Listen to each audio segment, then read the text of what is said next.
What is going on, witnesses? Today I'm very excited because my boy Malcolm Hall Jr. actually, he hits me up. He goes, hey, I've got a company, Live Real. This kid didn't go to college, came out of high school with an idea, motivated, inspired. This kid's like the most, I mean, he's going after his dream. So his company, Live Real, it's all about being motivated, being encouraged, being inspired, all the things that he's doing to go after your dream and live real. Like, what do you want to do? Like, for me, I want to make videos. I want to help companies promote their stuff. That's what I'm going after. That's real for me. I want to live that, you know? And he's helping people do that all around. Go check him out on Instagram, MyLiveReal. But he hits me up and goes, can you make a video just about how you're living real? This is that video.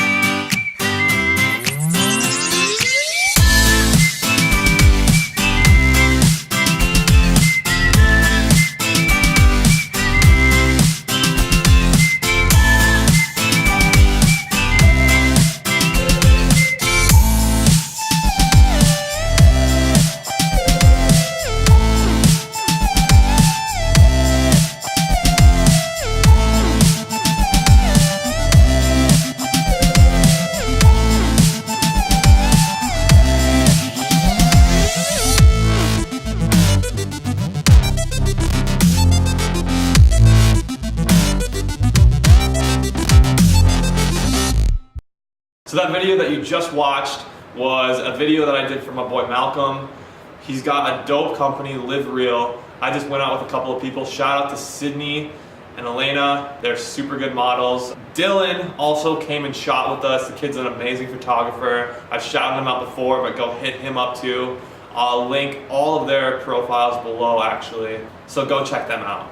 I feel like in my life personally, I'm living real with God. I used to be sort of half in with God, half in the world, half in with God.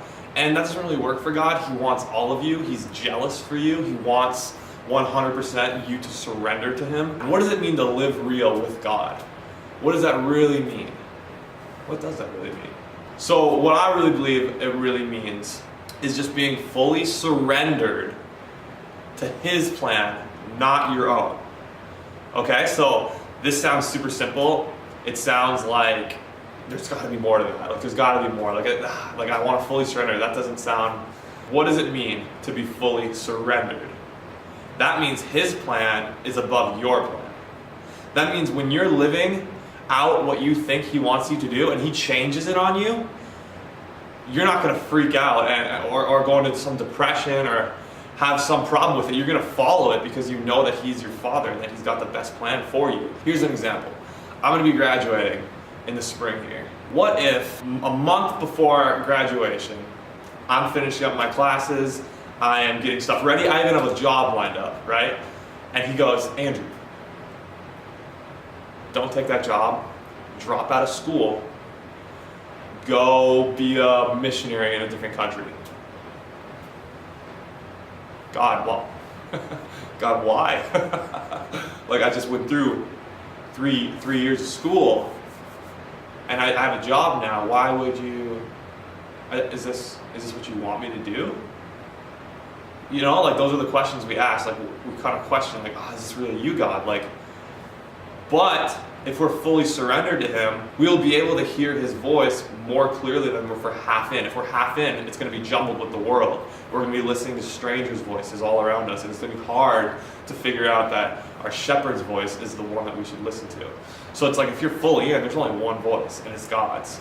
So like, I'd drop out of school. That'd be it for me. I would just be like, okay, God, this is your plan for me. I think we get caught up in doing a lot more than being, and doing comes from being only half in too. It's like, okay, God, I'm a son, I know who I am, I know my identity, I'm a king here, I'm meant to reign, I am free from sin, cleansed all the time, I'm repenting on a constant basis, it's amazing, but wait, I just saw someone who had a broken leg over there. I feel like I have to go pray for them, but I don't want to. But I have to because I'm a son. Well, what if I don't? Does that make me not a son? Well, I have to do it. Well, and all these questions are going through your head, right? But it's like, if you just be, which means you don't even think about what am I doing, if you just are a son of God, what does a son of God do? He prays for the sick. He gives money. That's what I've been realizing so much lately. So I just had this crazy thing happen in my life. Just bought a new car about a month ago. I loved it, honestly. It was a great deal for what, I mean, it probably only had like a few years left in it, but that's all I need. I bought it pretty cheap. I thought it was a great deal. And 2 days ago, I hit the biggest deer in Beltrami County with it, right? And I was on the highway, it was dark, flash of fur, boom. Car is total, not good. I just dropped all that money on a car. Well, it wasn't that much money, but to me, college student, it was a lot of money. And I mean, I don't have a car now, and a good thing I have dope friends who I can get rides with until I figure something out. But I mean, what I can say, God, why did you let that deer, like, I'm a son of God, you're my father, you're supposed to take care of me. Like, why did you let that deer, run out in front of me, or why did you warn me? Like, why I thought you were supposed to take care of me, right? And here's the problem with that. If I'm half in, and I'm half in the world, I'm looking at God saying, you're supposed to take care of me, because the worldly side of me is saying, selfish. What can I get? What's going to benefit me? If I'm all in, how do I react to this? Oh my gosh, I just killed a deer with my car. Oh my gosh, my car is destroyed. God, I love you. God, I just want to worship you. I just thank you that I'm not hurt. I just thank you that you're going to work this out for me. God, I thank you that I have free will. I thank you that this world is not controlled by you, but when bad things happen, you are ready to receive what happened. You're ready. A lot of people think when their parents or their grandparents, if somebody dies in their family, a lot of people think, God, why'd you take them? Why'd you take them from me? And God didn't take anyone, but He will receive them. In this world, we have free will. Things that cause death, things that cause suffering, disease, all these things, not from God. Nothing bad is from God. God is perfect. He cannot do bad. He's only good. So if something bad happens in your life, someone dies in your life, God's not laughing at you. He's not the one that caused it. He's probably sad with you. He's probably feeling what you're feeling because He was here on earth. He had all those emotions. He knows. He knows what it's like. And even before that, He still knew what it was like. But God is with you in that suffering, and He receives that person. He receives them. He doesn't take them away. He receives them. Here's a verse that a lot of people get messed up on. God gives and He takes away. People think, oh, God gives. That's amazing. Thankful for that. Takes away. God, why'd you take that away? God does not take away good things from us. We might think that they're good. For example, if you are making a ton of money, let's just say, this is a huge example. If you're making a ton of money in your life right now, and you are just hoarding it all, spending it on just exotic things, like not giving at all, what if God took away that job? Just took it away. You got fired for who knows what, but basically the job's gone. Are you going to look at God and say, God, you took away one of the best things in my life?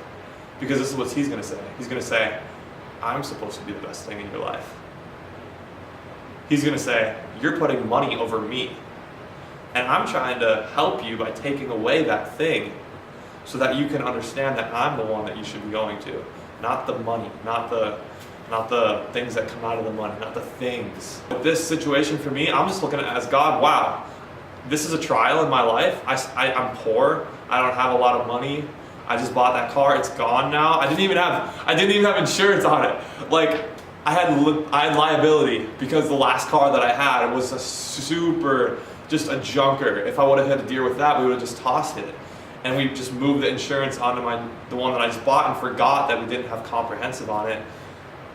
But I mean, what am I going to do now? That's the past. All I can do now is just love God, worship God, follow God, be surrendered in everything to God. I mean, that circumstance does not change who God is, but because of who God is, he can change that circumstance. What's up, homie? Dude! What are you doing here? What are you doing here? This is my classroom. Dude, that's No, sick. I'm kidding. What are you doing, bro? Not bad. Surviving. Yeah, bro. This is where I take pictures. Really? This is my studio. Dude, this is. Did you set this up? No, we didn't. Oh. I didn't specifically. No, my professor did. Dude, that's sick, bro. Yeah, I just come here to make vlogs. Do a little lighting. Really? It's amazing. Yeah. I'll see you later, bro. Yeah. Hey, you coming Thursday? To Kai? Yeah. Oh, yeah, absolutely. Okay, good. Yeah. See you, dude.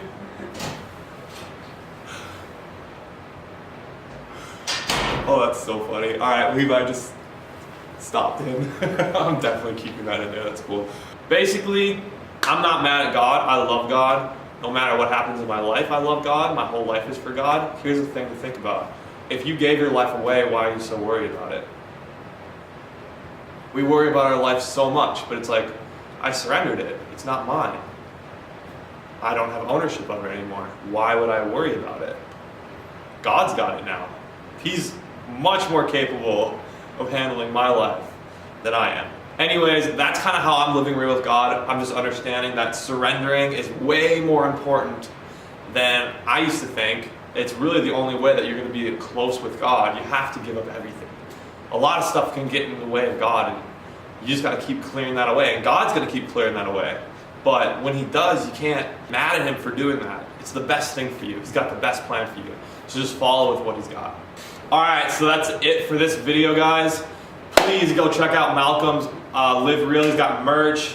I got some merch from him. It's super nice. The hoodies, get the hoodie. Because like honestly, it's the softest thing you ever felt in your life. Go check out his Insta page. Super good stuff the kid's putting out. He's starting a revolution. Go be a part of it. Alright guys, thanks for watching this video. I hope it encouraged you. It actually encouraged me a ton. That's why I love doing these things, because it doesn't just help you guys, but it helps me be encouraged in my life too, and just kind of remember what God's doing. So I just want to thank you guys for watching this, and go be a witness today.